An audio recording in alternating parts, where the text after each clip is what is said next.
이동의 촉 시간입니다. 금요일의 촉 가이드 오창석 시사평론가와 함께합니다. 어서 오십시오. 네, 안녕하세요. 오창석입니다. 오늘 드디어 백신을 맞으셨다고요? 네, 방송 들어오기 딱 1시간쯤 전쯤이죠. 4시 반에 인근에서 접종을 마치고 왔습니다. 예, 어떻던가요? 사실은 생각보다 독감 접종보다는 맞을 당시에는 좀 아파서 아팠어요? 네, 맞을 당시에는 아파서 좀 깜짝 놀랐다가 또 한 2분 있으니까 또 바로 가라앉더라고요. 얀센. 예, 얀센 백신을 맞았는데 저는 아스트라제네카를 맞았는데 네. 오는지도 몰랐어요. 아, 진짜요? 하나도 안 아팠습니다. 그건 아마 그러면 개인의 성향일까요? 제가 원래 주사하기 공포증이 좀 있어서 주사 맞는 걸 워낙 싫어하거든요. 예, 다만 저는 금요일 오전에 맞았는데 토요일 새벽에 너무 힘들었어요. 굉장히 아팠는데. 약을 원래 금요일 저녁에 안 드셨죠? 안 먹었습니다. 예. 네, 사실 이제 똑같은 얀센 백신을 저희 친동생이 이제 같은 예비역이라서 얀센 접종을 했는데 본인도 아프지 않아서 약을 안 먹었다가 예. 새벽에 아파서 깼거든요. 예. 그래서 저는 그 얘기를 듣고 미리 약을 먹었습니다. 벌써요? 아니, 좀 지나서요. 네. 전문가들 얘기로는 아프고 나서 먹는 게 조금 낫다고 얘기를 하긴 하던데. 그런데 그 전에 어차피 이 복용 시간이 한 4시간 가량 그 아세트아미노펜이 예. 지속 가능 시간이 4시간 정도이기 때문에 미리 또 먹어도 상관없다. 맞자마자 먹는 사람 처음 본 것 같네. 네, 좀 겁이 많아가지고요. 그래요, 알겠습니다. 벌써 1,000만 명을 돌파를 했다고 하는데 네. 지금 정부의 목표는 6월 말에 1,300만 플러스 알파니까 차질 없이 진행돼서 11월에 정부가 목표로 하는 목표치가 이루어졌으면 하는 바람이고요. 네. 오늘 국민의힘 당대표로 이준석 전 최고위원이 당선이 됐습니다. 헌정사상 최초의 일인데 영선 30대 반란. 우리 오창석 평론가도 영선이잖아요. 그렇죠. 네. 굳이 따지면 영선이죠. 예, 한번 도전해서 실패했고 그때도 30대 지금도 30대 아닙니까? 예, 그때는 정확히는 만 29세였습니다. 아, 그랬어요? 네. 예, 출마했다가 이준석 당대표 신임 당대표 같은 경우에는 3번이나 도전해서 실패한 거고 그리고 오창석 평론가는 한 번 도전하고 그냥 접었네요. 그렇죠. 이제 앞으로 또 전 10년이 지나도 아직 30대이기 때문에 예. 예, 아직도 시간이 많이 남아있다 생각이 들었고 그러면 앞으로 도전할 생각이요 또? 그렇진 않은데요. 네. 그 얘기가 그렇게 될 뻔했네요. 그렇진 않고요. 일단 이준석 대표 같은 경우는 이제 정치 구력이 이미 10년이 됐습니다. 10년이 됐고 그 사이에 출마도 3번을 했고 당의 주요 요직도 두루 거쳤고 당도 만들어보고 분파도 해보고 다시 합당도 해봤기 때문에 다른 청년 정치인들과 동등하게 비교하기 좀 어렵다라고 생각이 들고 다만 이제 이 부분을 다른 정당들이 무겁게 받아들여야겠죠. 예, 알겠습니다. 자, 오늘 그러면 그 이야기부터 해보죠. 네. 일단은 국민의힘 당대표로 이준석 전 최고위원이 당선이 됐습니다. 보수정당 헌정사상 최초로 30대 영선 당대표가 당선이 됐는데 이 파괴력은 국민의힘 내부에 더 클까요? 아니면 여권인 민주당에 더 클까요? 여야 모두 충격이죠. 여야 모두 충격이고 양당 모두 변하지 않으면 도태된다. 또 국민들은 변화와 개혁을 원한다. 이걸 보여줬으니까 양쪽 진영이 다 이준석 현상이 결국은 국민들이 어떤 걸 바라는 건지 양쪽에도 다 생각해 볼 문제다. 이렇게 보고요. 네. 신임 당대표가 이제 결정이 났습니다만은 중진들은 충격에서 벗어나서 이제 견제가 아마 들어가기 시작할 겁니다. 그 견제를 이 대표가 어떻게 풀어내느냐. 결국은 정치권의 역할은 갈등 조정 능력이잖아요. 네, 당내에 갈등이 올 수밖에 없는데 그걸 잘 풀 수 있겠느냐. 근데 좀 아쉬운 점은 당대표 돼서 처음 한 얘기가 대변인들 토론 배틀 붙여가지고 네, 맞습니다. 뽑겠다. 네. 그런 얘기 했잖아요. 대변인 2명과 상근 부대변인 2명을 토론 배틀을 붙여서 6월 중으로 선출하겠다라고 얘기를 했습니다. 그게 일성이 돼서는 안 될 것 같은데. 그 사무총장이 하는 일 아니에요, 원래는? 그렇죠. 굳이 따지면 이제 당 3역 중에 한 명이 예. 사무총장이 할 일이고. 게다가 정치를 말 잘하는 사람이 하게 되면 그런 건 아니잖아요. 정치는 모든 걸 다 아우를 수 있는 영역인데 말을 못해도 정치를 할 수 있는 사람이 있어야죠. 근데 네, 지금 맞습니다. 보면 이 대표 같은 경우는 본인이 말을 잘하고 토론을 잘해서 그런지 모르겠습니다만 계속 이런 식의 말 잘하는 사람을 토론 배틀에서 대변시키겠다. 그리고 토론해서 젊은 층에서 박수 받는 사람을 공천 주겠다. 그런 거잖아요. 네. 근데 말 잘하는 것이 정치인의 최고 덕목은 아닌데. 맞습니다. 그럴 굳이 거면 뭐. 저도 당대표가 해야 되는 거 아니에요? 네, 뭐 그런 점들, 네. 그런 점들 아쉽고, 그 다음에 뭐 엑셀 정도를 할 줄 알아야 된다. 그 정치인의 덕목이 아니잖아요. 제가 봤을 때는 엑셀과 정치인의 덕목하고 상관이 없을 것 같은데. 저 엑셀도 잘하면 좋겠지만 그 엑셀을 정치인의 대표 덕목으로 내세우긴 좀 애매하죠. 예, 그러니까 그런 게 초반부터 이렇게 나왔다고 하는 점은 조금 아쉬운 점입니다. 네. 오히려 그런 부분을 강요하는 것이 젊은 정치와 좀 거리가 멀어 보이기도 그럴 수 하고요. 있죠. 예, 강요하는 것처럼 보이는데 일단 앞에 놓여진 과제들이 산적해 있어요. 저는 뭐 LH 투기 국민의힘이 권익위 조사로 넘어왔을 때 명단이 공개됐을 때 어떻게 할 것인가도 좀 궁금하기도 하고 이거 좀 여쭤보고 싶은데 김종인 비대위원장과 어쨌든 계속해서 연을 이어나가고 있는 것처럼 보입니다. 그리고 김종인 비대위원장 다시 모셔야 된다라는 이런 얘기를 했었는데 당대표가 됐으니까 김종인 전 비대위원장의 거취 문제를 어떻게 할까요? 김종인 비대위원장은 어쨌든 결과를 내놓는 사람이잖아요. 네. 그래서 이 대표가 본인이 계속해서 능력 위주 이야기를 했기 때문에 능력을 보여준 사람을 애써 외면할 필요가 있느냐 뭐 이런 생각일 거예요. 네. 그리고 이제 대통령 선거도 10개월 앞으로 다가왔는데 능력 있는 사람을 모셔와야 된다. 이런 생각은 당연히 있을 테고 다만 당의 반발이 있을 테니까 그 당의 반발을 어떻게 스무스하게 넘기느냐. 뭐 그것도 당 대표가 갖고 있어야 될 덕목 중에 하나 아니겠습니까? 네, 맞습니다. 그래서 김종인 전 비대위원장은 바로 아마 데리고 오지는 못할 겁니다. 그러니까 지금 뭐 대표가 돼서 할 일도 많고 또 정리할 것도 많으니까 또 홍준표 복당 문제부터 아마 해결하고 나서 김종인 전 비대위원장 이야기 또 안철수 대표와의 국민의당과의 합당 문제도 네. 그게 지금 먼저 산적해 있는 현안들을 처리하고 나서 김 위원장 이야기는 왜냐하면 김 위원장은 결국은 뭐 김 위원장을 데리고 와서 김 위원장이 국민의힘을 접수하는 건 아니잖아요. 그렇죠. 결국은 대통령 선거 승리하기 위해서 원포인트 해결사로 데리고 오는 거니까 네. 그거는 시간이 조금 뒤로 빼도 상관없거든요. 네. 그래서 어느 정도 당대표로서 입지를 다진 다음에 영입수술을 밟지 않을까 싶어요. 그러면 이제 김종인 비대위원장은 조금 있다가 시간을 두고 아마 다시 데려올 것 같은데 홍준표 무소속 의원과는 이제 오늘 나온 짧은 인터뷰에서 꾸준히 연락을 하고 있었다라고 얘기를 했었거든요. 그럼 홍준표 무소속 의원은 복당이 무사히 진행이 될까요? 네, 빨리 진행이 되리라고 봐요. 이게 이제 이준석 후보는 대표죠 이제. 네. 죄송합니다. 이준석 대표는 논리를 중요시 여기고 명분을 중요시 여기잖아요. 네, 원리 원칙 예. 내세우고. 그런데 홍준표 의원 같은 경우에는 지난번 자당의 대통령 후보였어요. 저당의 대통령 후보였는데 이 사람 막말 때문에 안 돼. 이미지 때문에 안 된다고 하면 자신의 당의 정체성을 부정하는 게 되잖아요. 그게 네. 논리적으로 안 맞지 않습니까? 네. 그러니까 김웅 의원은 뭐 그렇게 얘기할 수 있지만 이준석 대표는 자신이 논리적으로 생각하는 사람이고 논리적으로 움직여야 된다고 생각하는 사람인데 또 공정 얘기하고 그 홍준표를 제외하는 게 공정에 맞느냐 논리에 맞느냐 그건 아니란 말이죠. 그래서 제가 빨리 아마 복당을 추진할 텐데 네. 복당을 추진하면 이제 홍준표 대표가 본인이 스피커가 세기 때문에 네. 언론 플레이도 탁월하고 그랬을 때 자신의 경쟁자라고 보이는 윤석열 전 총장을 그냥 둘 것이냐. 플러스 김종인 전 비대위원장하고도 악연이 있는데 네. 만일 이 대표가 나중에 모시고 오겠다라고 했을 때 가만히 있겠느냐. 뭐 그런 것들 문제가 생길 수가 있겠죠. 일단 뭐 복당을 먼저 시키고 나서 나중에 잡음이 발생할 수도 있다라고 말씀하셨는데 그러면 이제 가장 중요한 게 사실은 이제 당대표가 선출되긴 했었지만 5명의 당대표 후보들이 윤석열 전 검찰총장에 대해서 OX 퀴즈를 한 적이 있었습니다. 윤석열 전 검찰총장이 국민에게 필요하지 않다라는 물음에 5명 모두 X를 들어서 결국 필요하다는 쪽으로 의견을 모았는데 그러면은 이준석 당대표가 됐으니 윤석열 전 총장 입장에서는 반갑게만 여길 수가 있을까요? 그리고 이준석 대표는 윤석열 전 총장에 대해서 어떻게 할까요? 그러니까 처음에 이준석 현상이 일어나고 이준석 바람이 불었을 때는 윤 전 청장이 내심 기뻤을 거예요. 본인이 본인의 손으로 박 전 대통령을 감옥에 넣었었는데 그렇기 때문에 국민의힘에 들어가기가 굉장히 껄끄러웠거든요. 네. 근데 박근혜 전 대통령에 대해서 탄핵에 찬성하고 대구 보수의 심장인 대구에 내려가서 박 전 대통령한테 고마운 건 있지만은 탄핵은 잘했다고 생각한다. 이렇게 얘기한 사람이 이준석이잖아요. 네. 근데 그 사람이 당대표 됐어요.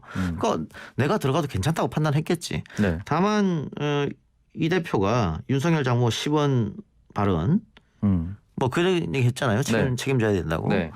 그런 게 약간의 고민. 음. 그래서 조금 더 두고 봐야겠다. 아 그럼 더 이제 정치 공식 출범이 늦어질 수 있다. 그럴 수가 있죠. 네. 조금 더 두고 볼 확률이 높아졌습니다. 윤 전 총장 같은 경우에. 게다가 만일 이준석 대표가 김종인 전 비대위원장이랑 연락을 하고 같은 생각을 갖고 있다면 네. 굳이 지금 미리 빨리 들어오세요 할 필요 없죠. 네. 그거 몸값 키워주는 거거든요. 그래서 윤 전 총장이 스스로 머리 숙일 때까지 여러 가지로 기다릴 수 있어요. 그러니까 김종인 전 비대위원장이 그런 전략을 잘 짜는데 지난번 재보궐선거에 국민의힘의 중진들 네. 정진석 의원을 비롯해서 우리 땅에 들어와라 모든 걸 다 해주겠다. 그렇죠. 오세훈 후보 같은 경우에는 들어오면 내가 후보 양보하겠다까지 얘기했었어요. 유일하게 김종인 전 비대위원장만 안 돌아도 된다. 3파전에도 우리가 이긴다. 그렇게 얘기했었죠. 그러면서 안철수 대표를 의도적으로 폄훼하고 무시했잖아요. 네. 그 결국 성공했잖아요. 그런 것 때문에 이준석 대표도 윤 전 총장에 대해서 다른 사람들처럼 이 사람 없으면 안 된다 그런 생각 안 할 거예요. 그래서 버스 출발하겠다라고 얘기한 거 아니에요? 그렇죠. 네. 그런 비슷한 맥락이 있다고 보면 윤 전 총장 입장에서는 50대 50일 것 같아요. 기쁜 밤 두려운 반 이렇게. 일단은 결과적으로는 이준석 대표가 그 당 대표의 커리큘럼대로 따라갈 테니까 거기에는 이제 들어와야 된다라는 판단이 남긴 남았네요.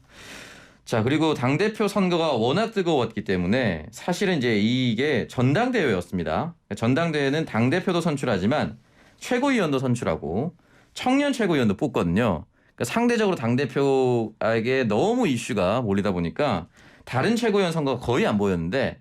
어쨌든 선출된 4명 이름 거명해 드리겠습니다. 조수진 의원, 배현진 의원, 그리고 김재원 전 의원, 정미경 전 의원, 그리고 청년 최고는 김용태 의원이 뽑혔습니다. 과연 이 4명의 최고위원, 그리고 청년 의원까지 포함해서 5명의 최고위원과 이준석 대표의 궁합은 좀 어떨 것 같습니다. 자 일단 궁합을 떠나서 네. 여성 초선 의원이 2명 들어갔죠. 네. 원외 인사 2명 들어갔죠. 네. 청년이 1명 들어갔죠. 네. 그렇게 따지고 보면 굉장히 혁신적인 모습이에요. 최고위원 중에 여성이 3명이나 들어갔잖아요. 네. 그것도 초선이 2명, 원외가 1명. 또 원외 다른 남성 1명, 청년 1명. 네. 내용적으로 보면 너무 혁신적이지. 이게 보수 정당에서 과연 이런 일이 일어날 수 있을까 싶을 정도로 네, 5명 중에 여성이 3명이나 들어갔으니까 청년목 빼면 4명 중에 3명이 들어간 거 아니에요. 네. 굉장히 변화와 혁신의 모습이다. 다만 조수진, 배현진, 김재원, 정미경 이 4사람은 네. 그동안 정치권에서 굉장히 강한 발언을 강한 워딩들을 한 사람들입니다. 굉장히 센 발언만 남겼던 예. 사람들이죠. 그리고 여당에 대해서도 싸움꾼 이미지가 있죠. 굉장히 네. 강하게 그동안 원내에 있을 때도 그렇고 TV 나가서 뭐 평론할 때도 저격수 역할을 한 사람들이죠. 네. 그러니까 저격수 역할 이 강한 워딩을 하는 사람들만 이렇게 모여 있으니까 이게 그러면 조화가 좀 안 된다. 예를 들면 황교안, 나경원 투톱 체제에서 너무 강성 이미지였기 때문에 맞습니다. 장애 투쟁하고 삭발하고 결국은 그러다가 민주당한테 180석 넘겨준 거거든요. 그러니까 최고위원회에서 그런 식으로 강경 모드만 나올 경우에는 국민의힘이 역풍 불 수 있어요. 그러니까 이거를 뭐 지금 집단 지도 체제가 아니니까 당 대표가 만일 강경 발언들이 쏟아졌을 때 최고위원 같은 거 했을 때 네. 그리고 뭐 조수진 의원이나 김재원, 정미경 전 의원 같은 경우에는 아무리 당 대표라지만 과거에는 내가 같은 레벨이라고 생각 안 했을 거 아니에요. 아마도 편한 사석에서는 편하게 이름 부르면서 다독이는 사이였을 겁니다. 그러면은 최고위원 회의할 때 다른 뭐 나이 많은 중진의 대표하고는 다르게 자기 의견을 활발하게 개진할 수도 있단 말이죠. 네. 그랬을 때 강성으로 판을 칠 수가 있거든요. 그런데 이준석 대표가 그걸 어떻게 조화롭게 슬기롭게 넘어가느냐 뭐 그런 거예요. 예. 그러니까 겉으로 봤을 때는 혁신적이지만 안으로 들어갔을 때는 저격수들만 배치됐다. 과연 그게 국민의힘에 도움이 될까? 그건 모르겠어요. 지켜봐야겠죠. 일단 이 부분에 대해서도 이 궁합이 진짜 잘 맞을지에 대해서도 궁금해하시는 분들이 많은 것 같고 최고위원회 잘 보이진 않았지만 예전부터 쓴소리를 내뱉었었던 그 조대원이라는 원외 인사가 있었습니다. 굉장히 득표율이 낮았어요. 조혜진 의원도 있었는데 결과적으로는 강성 이미지만 남았기 때문에 최고위원회가 어떻게 될지도 궁금하다는 얘기. 뭐 근데 그 당 대표에 너무 쏠리다 보니까 네. 최고위원 경선은 인지도 싸움으로 흘 수밖에 없었어요. 극단적으로 그렇게 가버렸죠. 지금 보여 조수진, 배현진, 김재원, 정미경 소위 말해서 다 이름 있는 사람들이잖아요. 네, 맞습니다. 인지도 싸움을 흘렀다. 결과적으로 그렇게 됩니다. 네. 그리고 마지막인데 이준석 대표가 어쨌든 취임사에서 당선 수락 연설에서 문재인 정권 4년 뒤집어야 된다는 얘기 취지를 남겼어요. 앞으로 이제 대선 승리를 위해서 노력을 할 테고 그렇다면 반대로 민주당은 다시 정권을 창출하기 위해서 노력을 해야 될 텐데 일단 이미지 쇄신을 이준석 당대표가 아주 크게 만들어버렸습니다. 민주당의 전략은 어떻게 보는지 또는 컨벤션 효과를 일으키기 위해서 경선 연기해야 된다라는 사람에 맞춰서 경선 연기해야 되는지 좀 궁금합니다. 일단 이준석 바람이 세게 불었잖아요. 네. 그래서 당분간 국민의힘 지지율은 올라갈 거예요. 근데 바람이 세게 불면 거치는 것도 빨리 거쳐요. 아, 뭐 2002년도 같은 경우에 노무현 바람이 굉장히 세게 불었잖아요. 네. 근데 그 바람 얼마 못 갔어요. 후보 되고 그 후보 중심으로 선거 치렀는데 다 패배했죠. 높았던 지지율이 금방 꺼져버렸단 말이에요. 네. 그러니까 이준석 대표는 그런 점을 좀 경계해야 돼요. 이 세게 바람 불었던 것을 어떻게 유지할 수 있느냐. 그렇기 때문에 아까 제가 얘기했던 중진들의 견제를 슬기롭게 어떻게 극복하느냐. 그게 과제일 테고요. 민주당은 지금 경선 연기의 명분이 이제 흥행 얘기하는 거잖아요. 네. 처음에는 코로나 얘기했다가 바꿨어요. 흥행 얘기하는데 그럼 원래는 9월 달에 후보를 뽑아야 되는데 2달 연기해서 11월에 뽑자. 네. 2달 연기하면 흥행이 됩니까? 그러니까 그게 될 수도 있다고 생각하시는 분들이 얘기하는 건지 아니면 그것과 무관하게 연기를 해야 된다고 하는 건지는 진위는 잘 모르겠어요. 지금 1위 후보를 제외한 2, 3, 4, 5, 6위 후보들이 네. 여론조사상 다 뭉쳐가지고 박용진 제외하고 경선 연기하자는 거잖아요. 네. 그분들 지지율이 2%, 3%, 5%, 9% 이렇게 나오는데 2달 연기하면 12%, 15%, 25% 나옵니까? 그렇게 되기는 좀 쉽지는 않겠죠. 그래서 제가 뭔 말씀을 드리냐면 이게 결국은 경선을 이렇게 흥행을 명분 삼아서 연기를 하게 되면 네. 국민들은 어떻게 생각하냐? 결국은 개인의 이득을 위해서 연기하는 거네. 자신들이 후보가 되려고 그렇게 네. 생각할 수밖에 없어요. 그러면 국민의힘 같은 경우에는 어쨌든 변화와 혁신을 위해서 젊은 당대표를 선출했는데 민주당은 여전히 구태 정치하는구나. 이렇게 생각할 수 있잖아요. 네. 그러면 지지율은 더 빠질 수밖에 없죠. 그래서 이거는 민주당 입장에서 좋은 게 아니고 당 대표가 결단을 내려야 되는데 송영길 당 대표가 지금 결단을 못 내리는 이유는 이재명 지사는 비주류잖아요. 네. 그러니까 나머지 주류 대권 후보들이 당 대표를 압박하면 그 압박을 무시하기가 쉽지 않아요. 근데 또 1위 후보인 이재명 지사 입장도 무시 못하지. 그렇죠. 그래서 지금 고민이에요. 근데 고민이기 때문에 계속 이렇게 시간 끌면 끌수록 민주당 지지율은 빠질 수밖에 없다. 근데 이렇게 가면 결국은 이 지사가 결정을 해야 됩니다. 어떻게 결정을 했죠? 경선 연기 내가 받아주겠다. 라든가 네. 아니면 못 받겠다라든가. 근데 받아주겠다고 하기도 못하고 못 받겠다 하기도 못하잖아요. 지금 상황에서. 네. 그래서 이사 쪽에서는 오히려 역제안할 가능성이 높아요. 어떻게요? 받아주겠다. 대신에 당원에 물어보자. 아, 당원 투표에 붙이자. 전 당원 투표로 가자. 네. 지난번 재보궐 때 당원 당규 바꿨을 때도 전 당원 투표하지 않았느냐. 이번에도 그러면 당규를 바꾸는 건데 전 당원 투표 가서 맨날 당원이 주인이라고 했지 않느냐. 주인들한테 물어보자. 그렇게 역제안할 가능성이 있죠. 그렇게 역제안하면 지도부에서 안 받기가 곤란할 겁니다.